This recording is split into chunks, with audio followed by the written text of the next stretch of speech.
신약성경 누가복음 1장 26절에서 38절까지입니다. 신약성경 세 번째 성경이지요. 제 성경은 86년 정도가 되겠습니다. 누가복음 1장 26절에서 38절까지 말씀을 제가 봉독해 드리겠습니다. 여섯째 달에 천사 가브리엘이 하나님의 보내심을 받아 갈릴리 나사렛이란 동네에 가서 다윗의 자손 요셉이라 하는 사람과 약혼한 처녀에게 이르니 그 처녀의 이름은 마리아라. 그에게 들어가 이르되 은혜를 받은 자여 평안할지어다. 주께서 너와 함께 하시도다 하니 처녀가 그 말을 듣고 놀라 이런 인사가 어찌함인가 생각하며 천사가 이르되 마리아여 무서워하지 말라. 네가 하나님께 은혜를 입었느니라. 보라 네가 잉태하여 아들을 낳으리니 그 이름을 예수라 하라. 그가 큰 자가 되고 지극히 높으신 이의 아들이라 일컬어질 것이요 주 하나님께서 그 조상 다윗의 왕위를 그에게 주시리니 영원히 야곱의 집을 왕으로 다스리실 것이며 그 나라가 무궁하리라. 마리아가 천사에게 말하되 나는 남자를 알지 못하니 어찌 이 일이 있으리까. 천사가 대답하여 이르되 성령이 네게 임하시고 지극히 높으신 이의 능력이 너를 덮으시리니 이름으로 나실 바 거룩한 이는 하나님의 아들이라 일컬어지리라. 보라 네 친족 엘리사벳도 늙어서 아들을 비었느니라. 본래 임신하지 못한다고 알려진 이가 이미 6달이 되었나니 대저 하나님의 모든 말씀은 능하지 못하심이 없느니라. 마리아가 이르되 주의 여종이오니 말씀대로 내게 이루어지이다 하며 천사가 떠나가니라. 아멘. 오늘은 사도신경의 세 번째 문장인 성령으로 잉태하사 동정녀 마리아에게 나시고라는 이 부분을 잠시 묵상하려고 합니다. 주보 뒷면에 오늘 설교에 대한 그 간단한 그런 글들이 있으니까 참고하셔서 메모하시면 좋겠습니다. 설교에 들어가면서 퀴즈를 첫 번째 거 하나 냅니다. 그게 뭔가 하면 여러분 하나님께서 왜 사람의 모양으로 이 땅에 오셨어야만 했는가라는 겁니다. 여러분 이미 알고 계시듯이 예수께서 이 땅에 내려오신 것은 인간의 죄를 대신해서 벌 받기 위함이지요.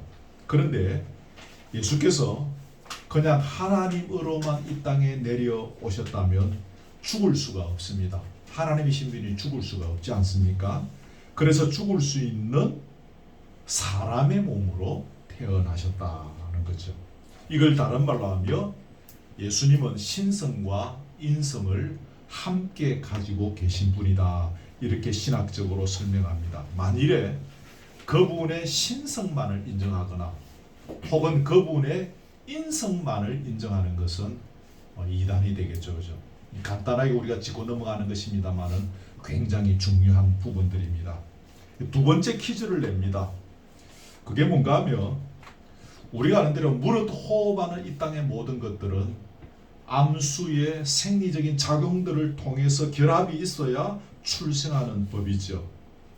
근데 왜 그분은 성령으로 잉태되어지는 특별한 방법들을 통해서 이 땅에 오셨어야만 했는가라는 것입니다. 많은 사람들이 성령으로 동정녀의 몸에서 잉태된 예수를 못 믿잖아요.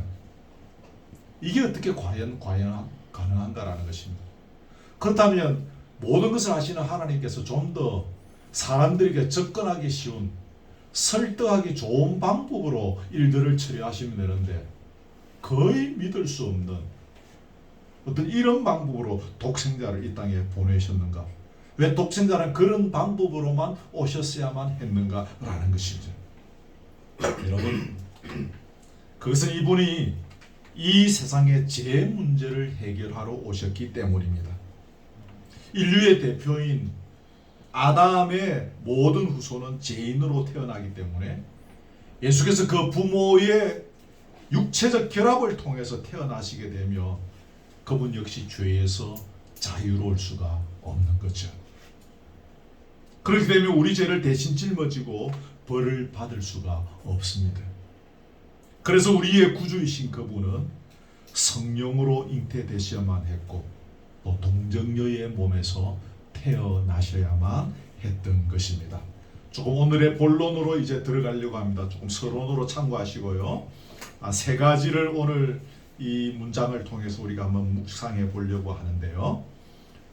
죄인인 인간을 살리시려고 하시는 하나님의 이 구원 역사, 여기에서 인간의 능력, 인간의 의지, 인간의 계획은 전혀 의존되어지지 않고 전적으로 삼위 하나님에 의해서 이루어졌다는 사실을 우리가 꼭 기억할 필요가 있습니다. 성부께서 오래전부터 이 계획을 세우셨습니다. 그때가 되면 성령으로 성자를 잉태케 하셨습니다. 그래서 성자가 이 땅에 오셨습니다. 성자는 성부의 뜻을 받들어 드리기 위해서 십자가의 모진 고통을 받아들이시고 죽으셨습니다. 그리고 인간을 위한 하나님의 구원 역사는 철저히 삼위 하나님에 의해서 이루어진 것이다, 그 말이죠. 충분히 이해가 되시죠?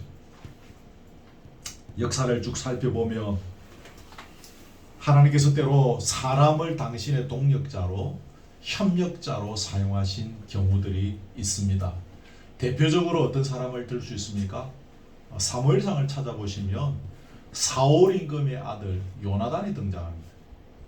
14장인가 거기 보면 나오는데, 오늘 요나단이 하나님과 동력하였음이니이다, 그런 표현이 그 구절에 나와요. 하나님과 동력했다는 것이죠.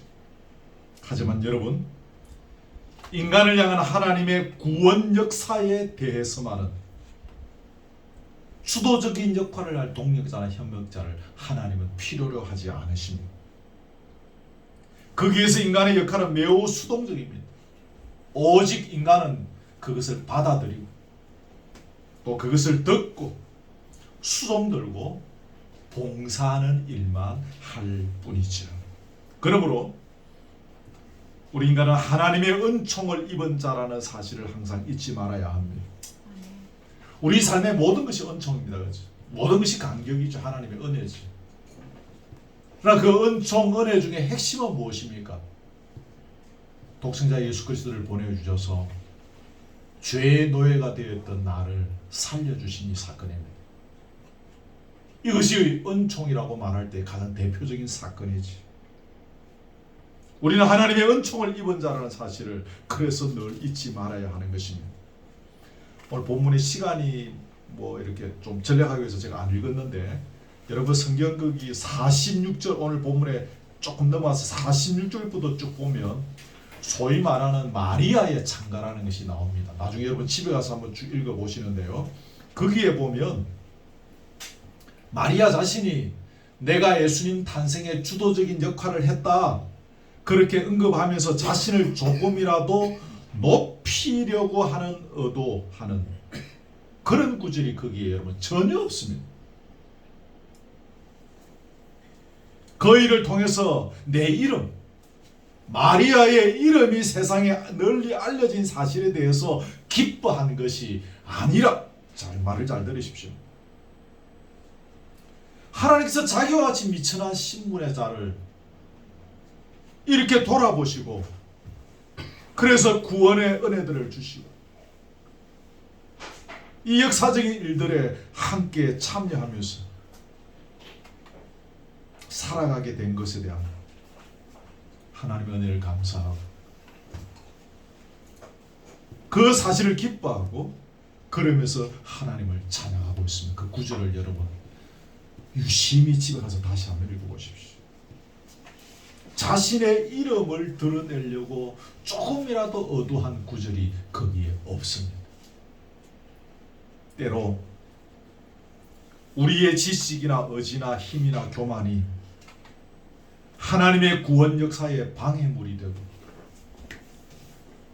하나님의 영광을 가릴 수 있음을 우리는 잊지 말아야 합니다. 다시 말하면 하나님께서 면밀 주도하게 역사하시는 그 현장에 우리의 존재를 자꾸 드러내려고 할 때가 많다 그 말입니다.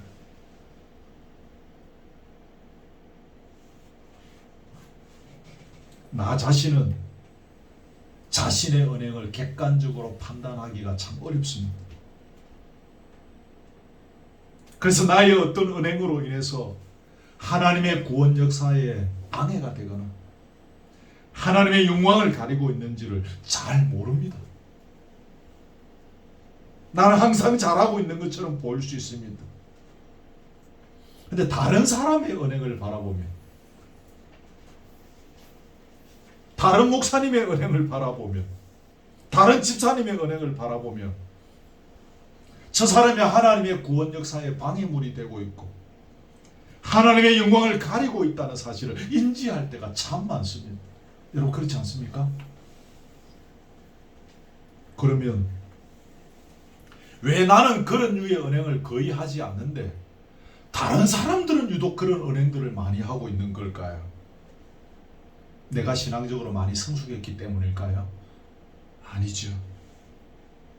다른 사람들의 경우만큼이나 나도 자주, 종종, 수시로 나의 언행으로 인해 하나님의 구원 역사에 방해가 되고 하나님의 영광을 가리고 있음에도 불구하고 그러한 나 자신을 내가 정확하게 보지 못하고 있을 뿐입니다.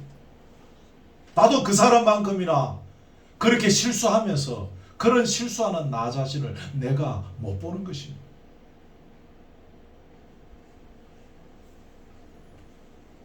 저는 요즘 페이스북에 글을 싣는 것을 굉장히 자제합니다. 그 이유는 지금 말씀드린 것처럼 이런 의미에서 실수할까봐 그렇습니다. 혹시라도 내가 적은 몇 자리가 적은 글들이 하나님의 구원 역사에 방해가 되거나 주의 영광을 가리우는 결과를 빚게 될까봐 걱정되기 때문입니다. 왜 이런 생각을 하게 되어졌는가 하면 다른 사람들의 글, 특별히 거기에 기독교인이라고 등장하는 혹은 목회자라고 말하는 분들의 많은 글들을 보면서 그런 생각을 가질 때가 많기 때문입니다. 주님께 영광 돌리고 모든 것이 주의 은혜의 연노라고 말은 하면서도 은근히 자기의 존재와 자기의 치적, 자기의 능력과 자기의 부함을 자랑질하는 경우가 허다하죠. 그런 글들을 읽으면서 그 글을 읽는 많은 사람들이 상처를 받기도 합니다.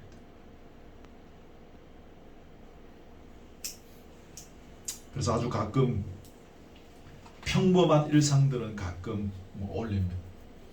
봄에 여기 교회당 마당에 꽃이 너무 좋아서 브랜드 주위로에 꽃을 탁 찍어가지고 이렇게 페이스북에 한 번씩 올리거나 그런 정도는 하지만 굉장히 제가 조심합니다.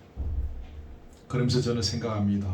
나는 언제쯤 정말 겸손하게 주의 영광만을 드러내는 글을 쓸 수가 있을까?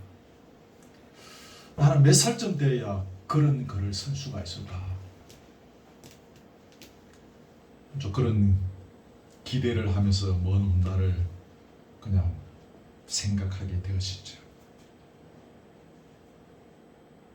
오늘 본문을 통해서 두 번째로 생각할 것이 있습니다.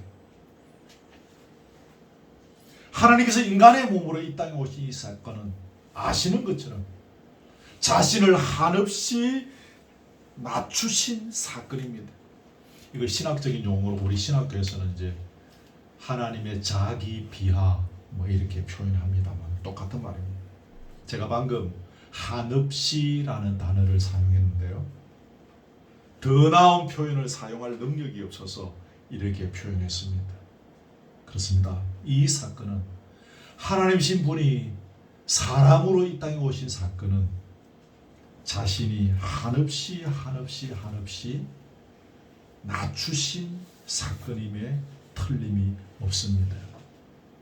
이 낮추시다는 것에 대해서 두 가지를 우리가 잠깐 생각하려고 합니다. 하나가 무엇인가 하면 하나님께서 왜 자신을 이처럼 한없이 낮추셨는가 하면 하나님께서 우리를 그토록 사랑하셨기 때문이다 라는 것입니다. 아멘. 여기 자기를 낮추는데도 정도가 있지. 지금의 이 경우는 더 내려갈 어떤 게 없을 정도로 낮아졌습니다. 우주 만물의 주권자이신 그분이 사람의 모양으로 누추한 이 땅에 내려오셨으니 더는 비참해질 게 없을 정도로 내려가고 낮아진 거죠. 예전에 제가 고등부 시절에 제 서성 목사님께서 설교하실 때 이 사건을 말씀하시면서 이렇게 언급하셨습니다. 굳이 비교하자면 우리 인간이 재래식 화장실에 그 구더기와 같은 존재로 내려가는 것과 같다.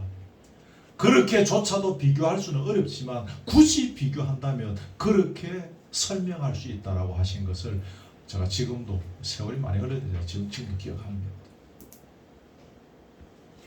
하나님의 낮아지심이 그렇게 낮아지신 것입니다. 근데 당신께서 이토록 낮은 자리로 내려오신 이유가 뭡니까? 그것은 우리를 그만큼 사랑하시기 때문에 가능한 것이죠. 그렇지 않습니까? 우리를 사랑하지 않는다면 굳이 그렇게 낮아질 이유가 없지 않겠습니까? 이런 자기의 낮아짐은 자기의 헌신적 희생이라고 할 수 있는데요. 내가 그를 사랑하지 않고 어떤 이런 헌신적인 희생을 할 수가 있겠습니까? 부모인 우리가 자식을 죽을 만큼 사랑하기 때문에 자식들을 위해서 평생 헌신적인 인생의 수고를 다할 수 있지 않습니까? 마치 그와 같은 것입니다. 하나님께서 우리를 그만큼 사랑하시기 때문에 우리의 식대로 표현하자면 죽도록 사랑하시기 때문에 이처럼 헌신적인 자기 희생, 자기의 낮아짐으로 그렇게 우리를 붙잡고 가시는 것입니다. 여기서 키워드는 결국 사랑이죠. 우리를 향한 당신의 그 한없는 사랑이 그토록 당신을 한없이 낮추셨습니다. 우리를 향한 당신의 그 한없는 사랑이 더할 수 없는 헌신적인 자기 희생을 감내하게 하셨습니다. 말이 자기 희생이지. 하늘 영광 모자를 버리시고 이 땅에 사람으로 내려오신다는 것이 얼마나 엄청난 자기 희생입니까? 우리가 주일마다 예배 시작하면서 우리가 사도신경을 암송하면서 시작합니다. 이 구절을 떠올리면서 우리는 이 사랑을 잊지 말아야 합니다. 하나님께서 얼마나 나를 사랑하십니까? 우리를 사랑하시기도 하지만 나를 사랑하신다. 이 사랑이 오늘 저와 여러분을 붙잡고 있습니다. 그러기에 우리는 이 사랑의 힘으로 하루하루를 살아가야 합니다. 우리가 무슨 힘으로 삽니까? 돈의 힘으로 사십니까? 권력의 어떤 그런 것으로 사십니까? 육신의 강건함 때문에 사십니까? 아닙니다. 우리는 이 사랑의 힘으로 하루하루를 살아가야 하는 존재들입니다. 그렇게 살아가고 있고 그렇게 살아가야 하는 존재들입니다. 여러분 잊지 마십시오. 내가 교회를 진실로 사랑하고 내가 주님을 진실로 사랑하고 내가 지체들을 진실로 사랑하면 나 스스로 낮추게 되어 있습니다. 그렇지 않습니까? 만일에 주님을 사랑하고 교회를 사랑하고 지체들을 사랑한다고 말하면서 정작 자신을 낮추지 못한다면 주님을 사랑하고 교회를 사랑하고 형제들을 사랑한다는 그 사람의 말은 새빨간 거짓말입니다.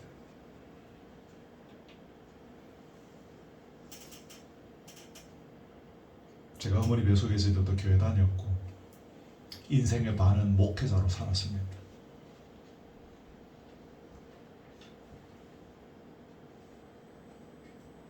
근데 교회 안에 이처럼 새빨간 거짓말을 하는 사람이 참 많습니다. 30년의 목회 생활 동안 저를 가장 힘들게 했던 불의의 사람들은 바로 이런 종류의 새빨간 거짓말을 하는 사람들이었습니다. 제가 신학교 가려고 할 때만 해도 하나님 말씀을 잘 전하는, 하나님 말씀을 외치는, 그래서 교회를 바로 세우는 사람이 되리라 그렇게 결심하고 맹세하고 신학교 가고 목사 됐는데, 정작 목회의 현장은 말씀 잘 안 되려도 돼요. 설교 준비 대충 해도 되더라고요. 이거 설교 좀 대충 한다는 뜻은 아닙니다. 무슨 말인가 합니다. 이처럼 자기를 드러내고 자기를 높이려고 하고 절대로 자기를 낮아지지 아니하려고 하는 사람들, 비율을 잘 맞춰주면 목회 잘하는 거더라고요. 이게 한국 교회의 현실입니다. 이런 현실들을 저와 여러분이 알기 때문에 이 언덕에 지금 이 무허가 주택에서 이 발부동을 치고 있는 거 아니겠습니까?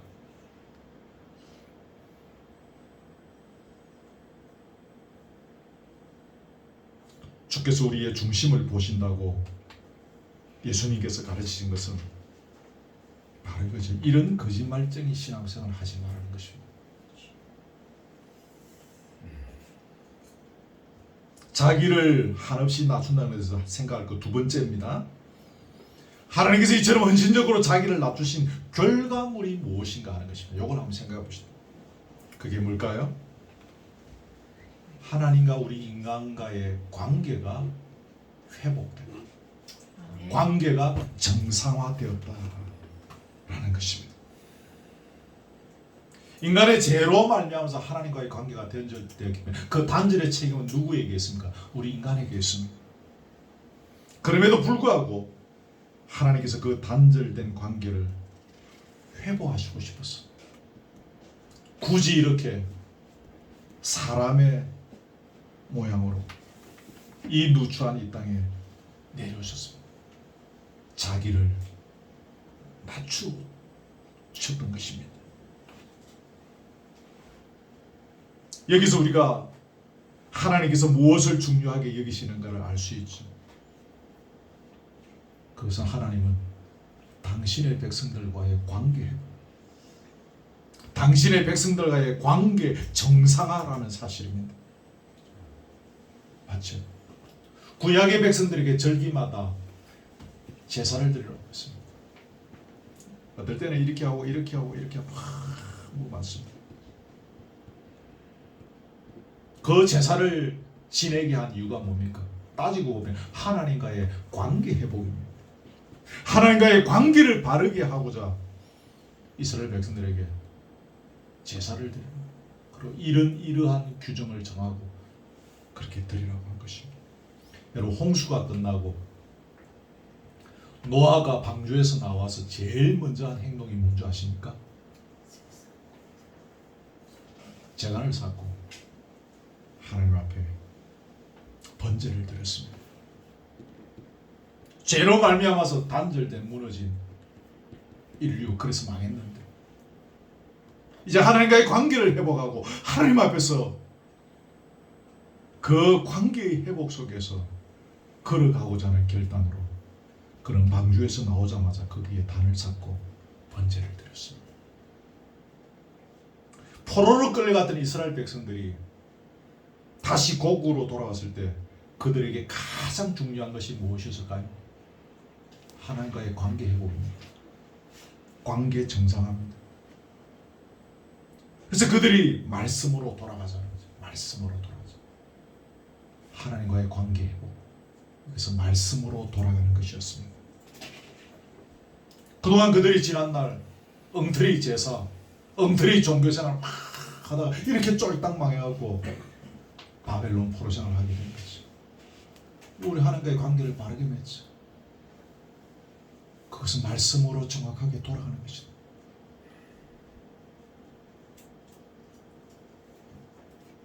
신약 성경에서 다루고 있는 많은 내용도 사실 따지고 보면 하나님과의 관계를 바르게 맺는 것과 다 연결되어 있습니다. 예수님은 네 마음이 중요하다, 중심이 중요하다. 숨은 동기가 중요하다고 강조하셨습니다. 다 그가 하나님과의 관계와 관련된 것이지 않습니까? 사도 바울이 경건이나 거룩함, 내적인 강건함들을 많이 강조했습니다. 이것도 결국은 하나님과의 올바른 관계를 맺기 위한 그런 조치였던 것이죠. 여러분, 세상 마지막 날 예수님께서 오심으로 말미암아 새 하늘과 새 땅이 열리게 되어집니다. 그 새 하늘과 새 땅도 하나님과의 관계가 온전히 회복된 하나님 나라에서 살게 된다는 것을 말씀하는 내용이지 않습니까? 아멘. 영원히 사는 것이 중요합니까? 제가 보기에는 아닙니다. 어떻게 영원히 사는가가 중요한 것입니다. 아멘. 하나님과의 올바른 관계가 회복된 상태에서 살아가는 것이, 그래서 영원히 사는 것이 중요한 것입니다. 예수께서 성령으로 잉태하사 동정녀 마리아에게 나주심을 믿는 저와 여러분들, 그분께서 하나님과 나와의 정상적인 관계 회복을 위하여 오셨다는 사실을 잊지 말아야 합니다. 아멘. 그러므로 우리는 매사에 매 순간 하나님과의 관계가 바르게 되어 있는지를 점검해야 합니다. 내가 목회자로 평생 살다가 은퇴하고 뭐 그런 것이 여러분 중요한 것이 아닙니다. 내가 그리스도인으로서 어떤 대단한 업적을 남긴 것이 중요한 것 아닙니다, 여러분. 나는 제일 먼저 하나님과의 관계를 회복한 삶을 살아야 합니다. 이것이 안 되면 우리는 종교 생활이 되는 것입니다. 신앙의 삶을 사는 것이 아니라 종교 생활을 하는 것입니다.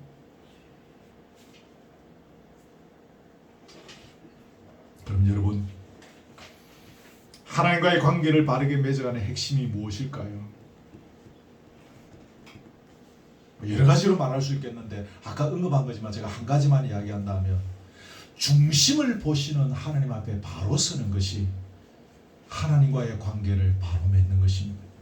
아멘. 비가 우중중하게 내리고 날씨도 안 좋고 시설도 엉망인 이 청학동 여기에 오늘 예배드리러 와서 여기에 앉아있는 것이 하나님과의 관계를 바르게 맺어가는 일환일 수 있습니다만, 이것으로 우리는 만족할 수 없습니다.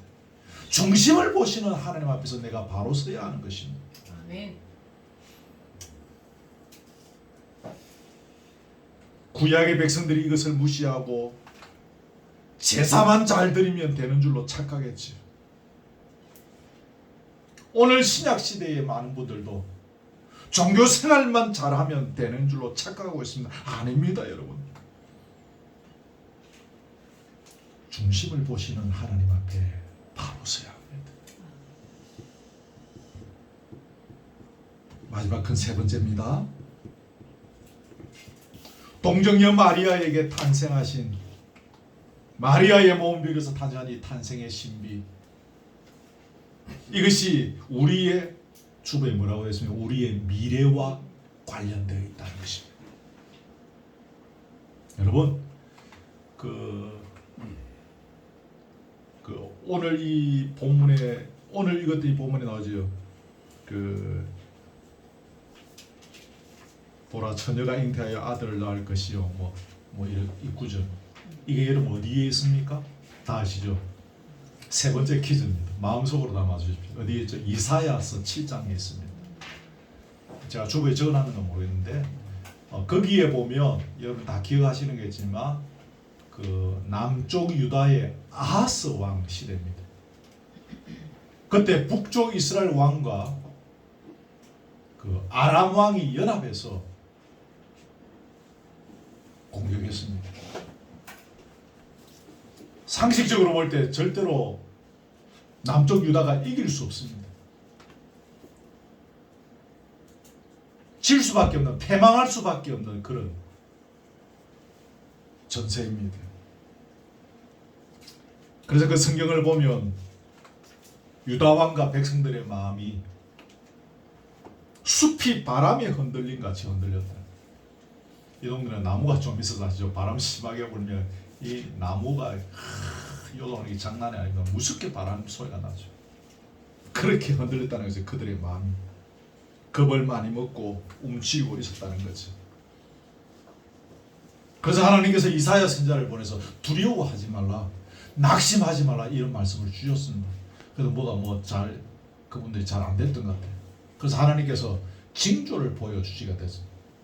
그 아하스 왕은 안 받겠다 그랬습니다. 뭐 성경 읽어보면 그렇게 되어 있어요. 하나님께서 안 받겠다는 아하스에게 징조를 억지로 보여줬습니다.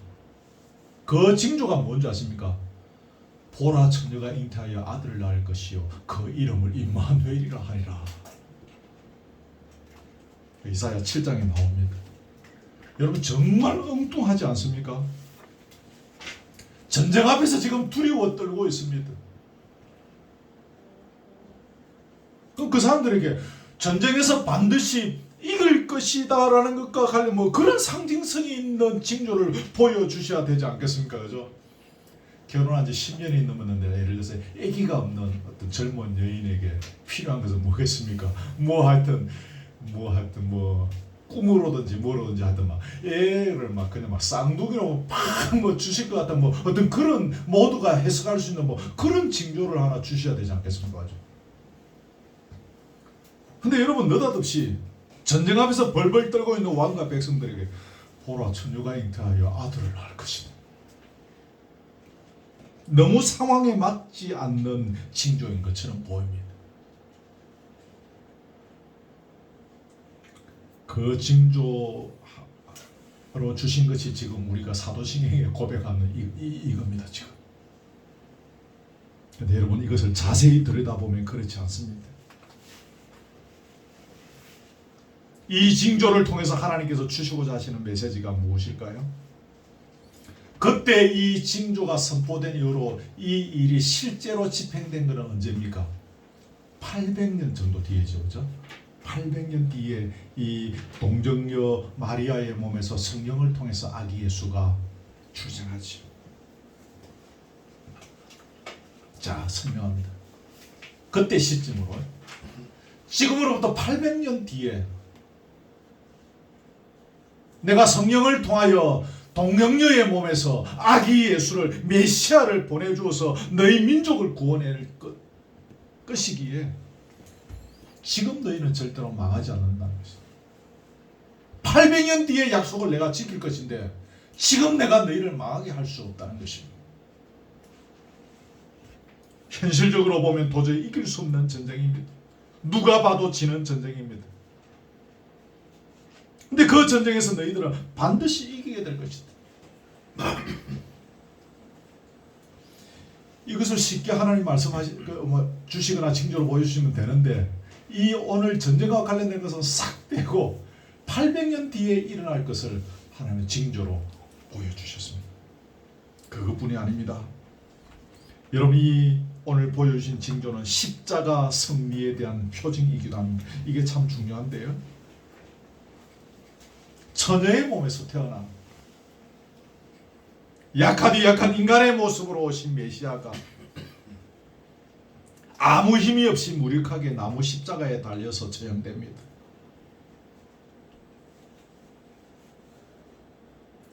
그렇다고 해서 그것이 패배가 결국 절대 아니라는 것입니다. 지금 이 전쟁이 이길 수 없는 전쟁이지 않습니까? 그러나 이 전쟁에 반드시 이기게 되는 것처럼 메시아의 십자가 처형을 통해서 반드시 승리할 것이라는 겁니다.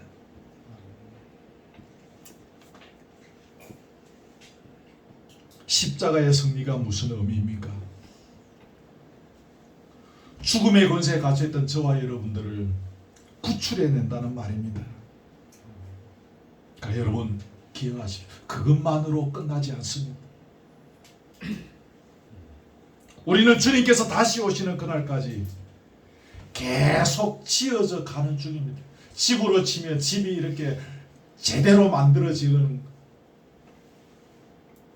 사람으로 치면 이제 제대로 다듬어져서 좀 성숙한 인간으로 되어져 가는 과정입니다. 중간에 무너지고 자빠질 때가 많습니다. 내가 왜 이렇게 무력한가? 내가 이렇게 살아서 어떻게 천국 백성이라 할 수가 있겠는가?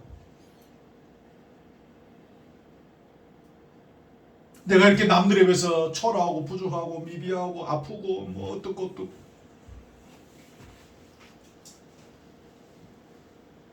이런 내 모습을 바라보면서 우리가 신세한탄을 할 수도 있습니다.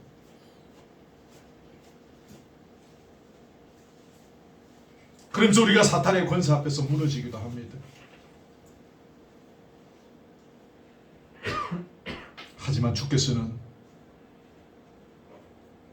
점도 없고 흠도 없는 그 영화로운 나라에 우리가 반드시 들어가도록 우리를 이끌어 주실 것입니다. 아멘. 그래서 반드시 그 나라의 백성으로 삼아 주실 것입니다. 주님의 영광의 몸의 형체와 같이 병쾌되어지는 그 아름다운 날을 우리에게 허락해 주실 것입니다. 지금은 비록 좀 패배하기도 하고 넘어지고 자빠지기도 하고 너무도 왜소하고 연약한 나의 모습을 보기도 하지만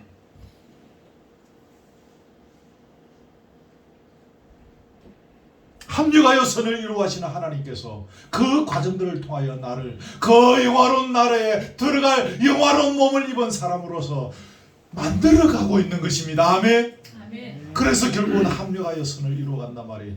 종점이 거기에 있는 것입니다. 이게 바로 십자가의 승리입니다. 아멘. 이것이 바로 우리의 미래입니다. 우리는 그날을 바라보며 걸어가는 것입니다. 말씀을 맺습니다. 오늘 주기도 사도신경의 세 번째 문장 성령으로 잉태하사 동정녀 마리아에게 나시고 라는 부분을 잠시 묵상했습니다.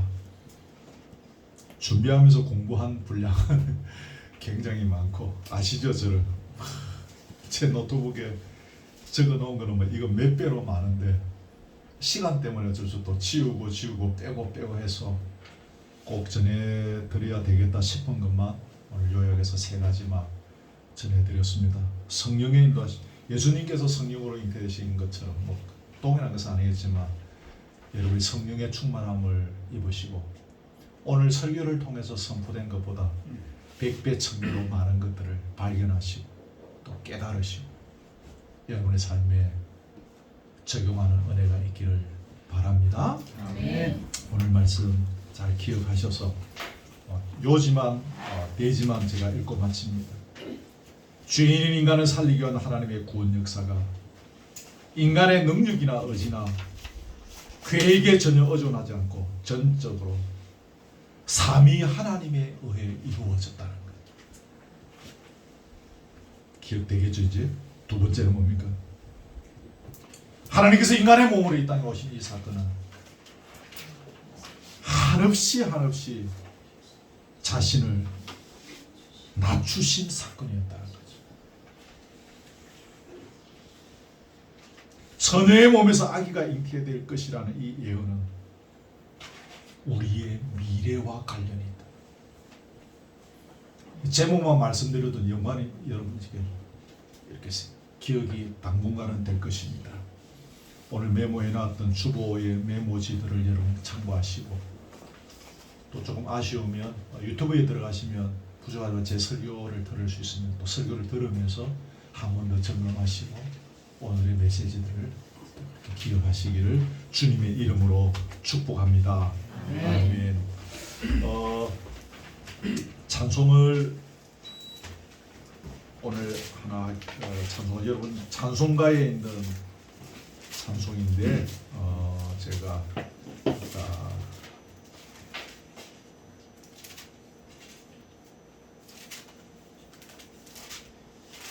잠깐만요. 제가 아까 찾아놓은 찬송이 있는데 122장 메모되어 있습니다. 그렇습니까? 예, 고맙습니다. 122장 참만가운 신들 오늘 신비 반주는 없는데 그래도 우리 그냥 합시다. 122장 참만가운 성도예요. 주부가 모자라고 제 주부 저기 드렸거든요. 122장 참 반가운 성도여 다 이리 와서 베들레헴 성 안에 가봅시다.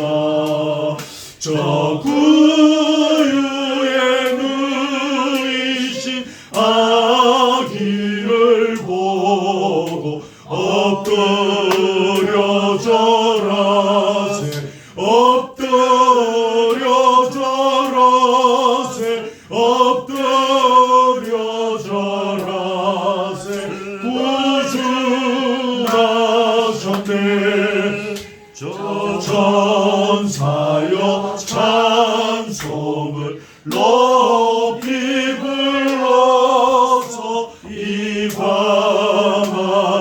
천지에 울리어. 주 하나님 주 하나님 앞에 늘 영원 걸려 엎드려 절하세 엎드려 절하세 엎드려 절하세 구주 나셨네.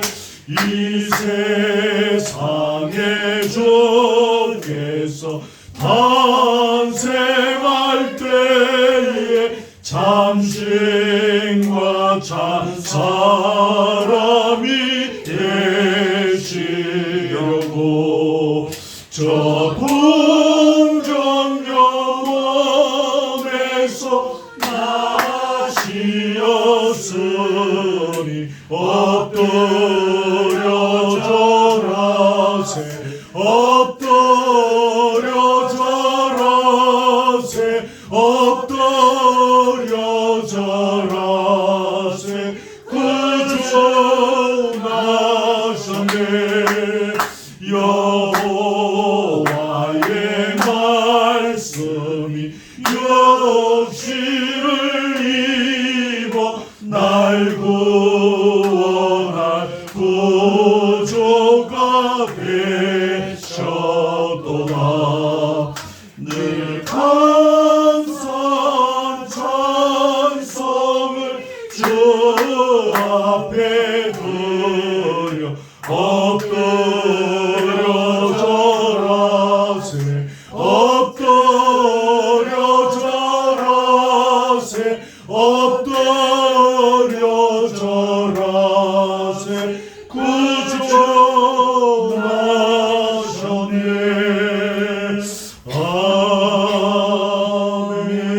아멘. 제가 기도합니다. 하나님 아버지, 오늘 6월 넷째 주일 예배를 드립니다. 원근 각지에 흩어져서 일주일 동안 열심히 주의 영광을 위하여 걸어가는 당신의 백성들, 오늘 이 언덕에 보내어 주셔서 함께 찬양으로 영광 돌리고 감사하고 기뻐하며 또 예배를 통하여 특별히 주시는 말씀들을 통하여 위로받고 은혜가 되며 도전이 되게 해 주심을 감사합니다. 부족한 종의 입술로 증거한 것이기에 너무나도 부족한 것이 많이 있는 줄 압니다. 오 주여 역사하여 주옵시고 머리 숙인 사랑하는 성도들에게 성령의 충만함을 더하여 주셔서 오늘 선포된 것보다 100배로 1000배로 깨닫고 발견하며 누리며 체험하며 삶을 통하여 순종하는 은혜가 있게 하여 주시옵소서. 아멘. 귀한 예물을 주님 앞에 드립니다. 이 예물 주님 받으시고 주의 영광을 위하여 값지게 사용되어질 수 있도록 우리에게 지혜를 다하여 주시옵소서. 예물을 드릴 때마다 자원하는 마음으로 감사와 기쁨으로 늘 드리게 하여 주시옵소서. 오후의 교제의 자리에도 함께 하시고 위로와 치유와 회복과 기쁨과 감사가 있는 복된 자리 되게 하여 주옵소서. 우리 장로님 내외 또 서울에 출장 중에 있습니다. 기억하시고 또 업무를 잘 마치고 또 건강하게 또 잘 또 돌아오실 수 있도록 끝까지 그 걸음 속에 함께해 주시옵소서. 예수 그리스도의 은혜와 하나님의 사랑과 성령의 교통하심이 성령으로 잉태하사 동령녀 마리아에게서 탄생하신 예수 그리스도를 우리의 구주요 우리의 인생의 왕으로 모시면서 그분이 이 땅에 오신 은혜와 감격과 기쁨을 향유하며 또 그분의 오심을 온 세상에 우리의 삶을 통하여 증거하는 인생 되어지기를 원하는 사랑 우리 교우들 머리 위에 지금부터 영원토록 함께 있을지어다. 아멘.